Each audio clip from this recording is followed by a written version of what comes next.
પણ આપણે સમજવું, આપણને પિક્ચરના ગીત બધા જ મોઢે હોય.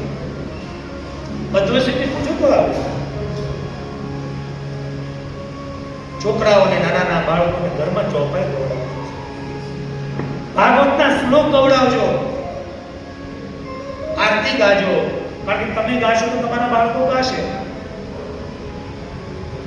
નાનપણથી છોડને સારો ઉછેર કરો ને તો એને સારા ફળ આવશે. નહીંતર પછી આપણે જ પસ્તાશું સાહેબ. આવું નજર આવું જોઈએ છીએ. અમે બહુ બધી કથાઓ કરીએ છીએ, આપણે ટૂંકતા જઈએ છીએ. કારણ કે નકર ઘણી જગ્યાએ જાય ને આપણે દાખલો નથી, હકીકત.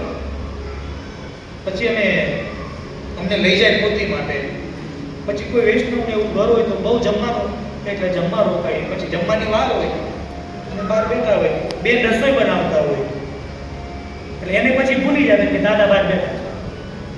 એ પાછા બેન ગીત ગાય, મેરા મન ડોલે મેરા તન ડોલે. આ ગીત ગાતા ગાતા રોટલીનો લોટ, પછી એ લોટ ઓલાને ખવડાવે એટલે ગોજાશ કરે.